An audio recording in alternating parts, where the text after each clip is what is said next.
Welcome back. Let me start by painting a picture for you. Imagine this. You wake up tomorrow morning, you leave the house, and everything feels easier.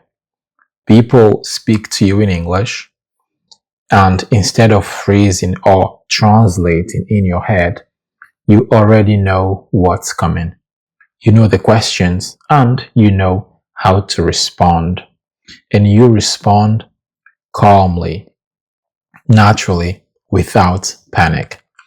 That's what today's video is about. Not learning more English, but learning the right English. The kind you hear every single day if you live in an English-speaking country. I want to walk you through a normal day and show you the questions that naturally appear along the way. So let's begin. Now, your day usually starts with a greeting.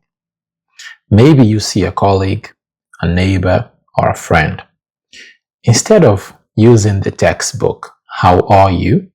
which we're all familiar with, you hear something like, "Hey, how's it going? Hey, how's it going?" Now, this one confuses a lot of learners, and it confused me too. I'm not gonna lie. When I first heard it, I tried to translate it word for word, and it made absolutely zero sense. But here is the key. This is not a deep question that needs a long answer. The natural response is short and light, casual. Good, thanks. Good, thanks. How about you? Good, thanks. Good, thanks. How about you? Or, not too bad. Not too bad, thanks. Not too bad, thanks. Or, all good. All good. Hey, how's it going? All good. You? All good. You? Very natural. That's it. You don't need a life story. You don't need details.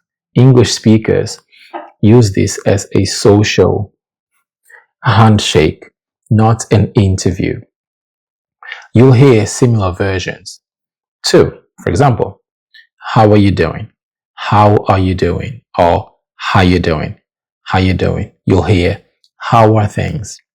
How are things? Or how have you been? How have you been? Or how you been? How you been? All of these are informal, all right?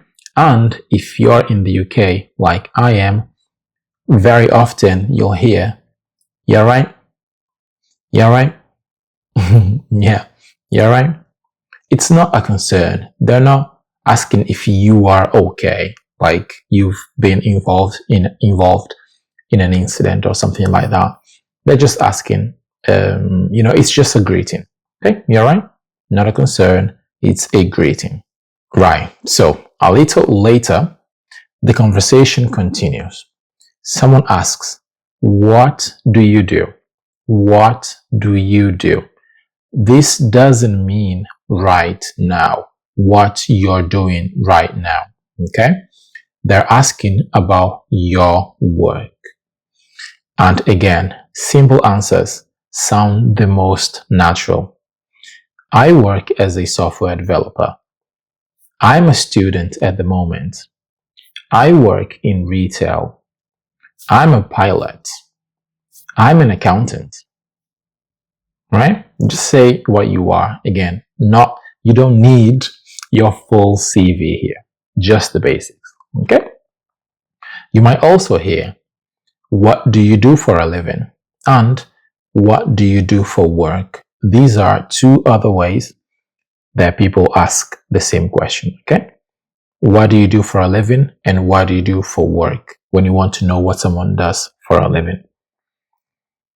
Same idea, same type of answer. Simple, clear, and concise, straight to the point.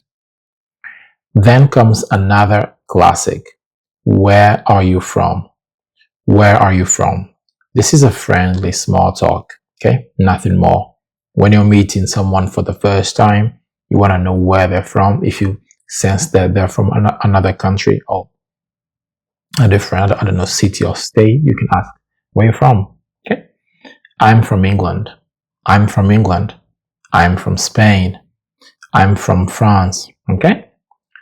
Or I'm originally from Turkey, but I live in London now. I'm originally from Turkey, but I live in London now. That "but I live in" part is powerful. It instantly makes your English sound more natural and fluent, which is what you want. Now, you leave the house, you're in a shop, a supermarket, an airport. Someone approaches you and asks, "Do you need any help? Do you need any help?" The best answers are short and polite. Okay?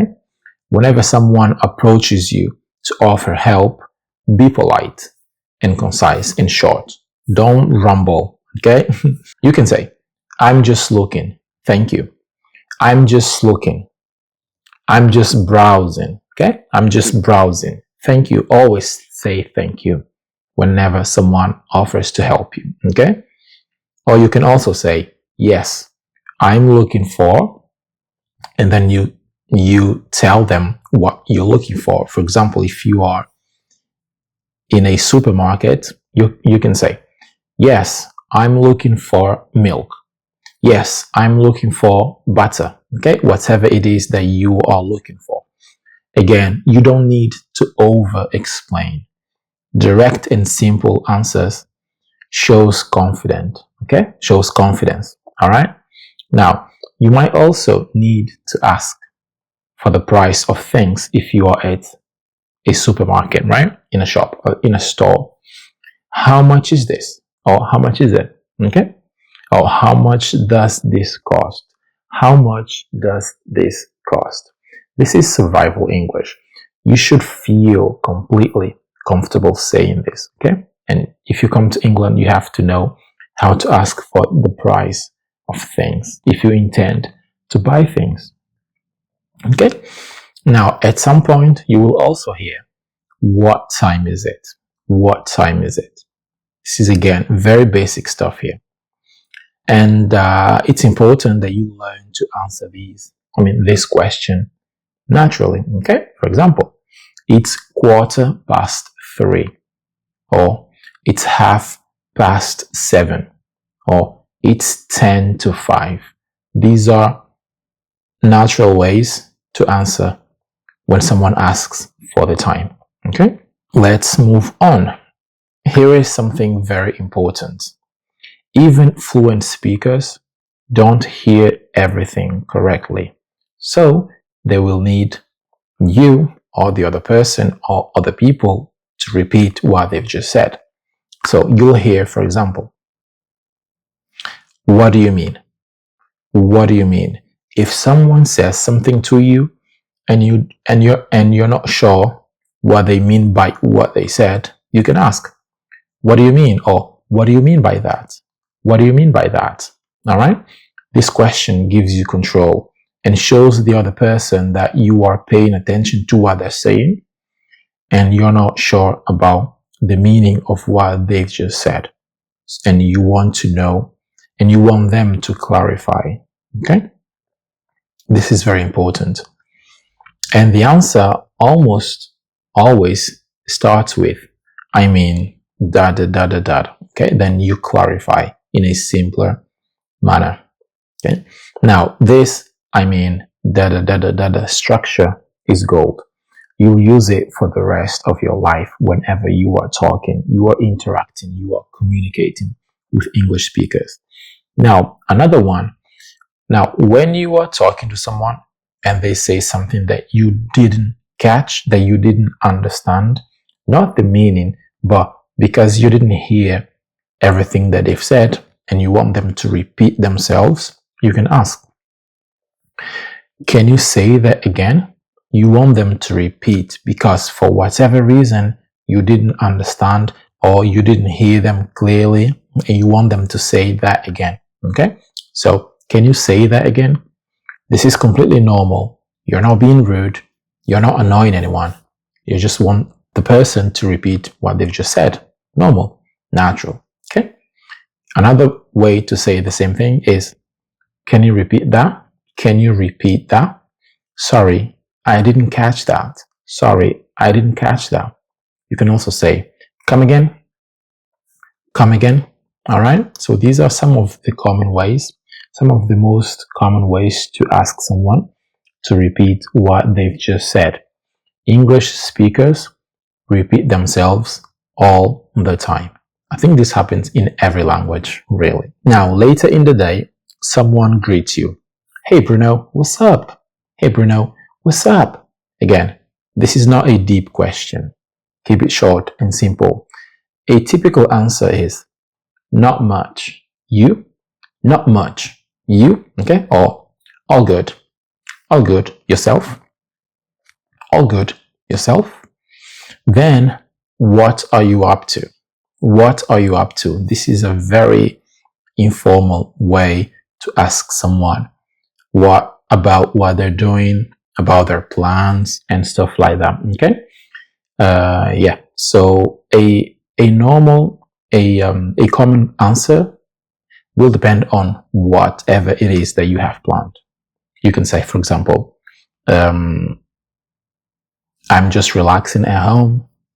I'm just relaxing at home. You can also say, I'm meeting a friend later. Nothing special. So whatever it is that you have planned for that day or for that period of time, just tell them. Okay? I remember the first time someone asked me, hey, what are you up to? Or what have you been up to? I was like, wow, this is pretty cool. It was when I was chatting with a Canadian online a long time ago. I didn't learn it from textbooks, but this is how real native English speakers ask these kind of questions, all right? Not in textbooks, but it's everywhere in real life. So it's important that you know what are you up to or what have you been up to, right? That's the kind of English that matters. You might also hear, where do you live? Where do you live?